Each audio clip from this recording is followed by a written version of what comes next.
how far can you push the criticism? What can you put in there and what shouldn't you put in there? What are your obligations as a critic working today? The program really helped me to answer some of those questions and also know what questions that I needed to ask myself.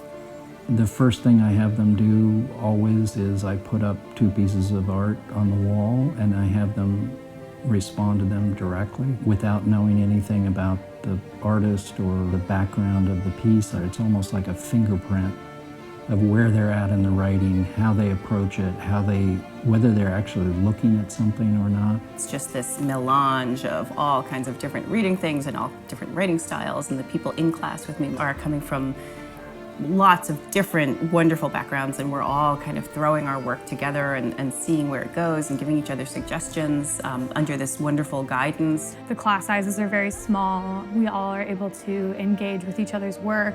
The faculty here is extremely diverse. There are a number of poets and writers. Levi's class is just this wonderful kind of game changer. He blends philosophy and literature and writing and art together. It's just this singular experience. We're in the first semester with Claudia LaRocco, where she asked us to write about something we think we can't write about, like a topic that really scares us. You really have to go to a place of fear or to a place of immense insecurity. That was really powerful. They all change a lot over those 2 years. Their writing changes, their approach changes, their way of looking at the world changes. New York has been the site of inspiration for artists now for generations. New York City has a lot of museums, public lectures, film screenings. And it's really nice to go from one gallery to the next and get your fill of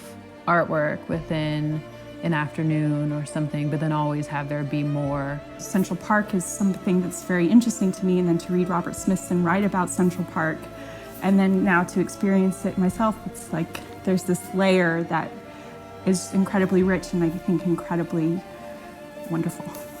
We have guests who come in and speak, in the library about something they're working on or something that they're interested in. It's a more informal setting that leads to discussion. We get to eat afterwards and then have the opportunity to talk on a closer and more intimate level with the guests, and that's also very important because spontaneous conversations happen. The need for criticism is greater now than it ever has been. The critic is someone who really deals with the spirit of an age and how it becomes manifested through art. Images are all around us. What is an image and what do images do? How do they operate? How do they work? And how do they affect us? The critical skills that you use have societal repercussions. I wrote something on Ferguson, Missouri for Art Critical about images and the images that were coming out of there. And I think that's the kind of writing that you can do with this degree. It doesn't have to be limited to gallery or museum reviews. It's actually social. Art criticism in that sense is not only related to art, but it's pretty much about society, about culture, about the now. Criticism can be an art form that you can be a critical writer and you can write beautifully and you can write from the heart. The kind of criticism we are interested in here is criticism that is always in conversation with culture, with politics, with power. And I think that that's when it really becomes valuable, that art is not created in a vacuum.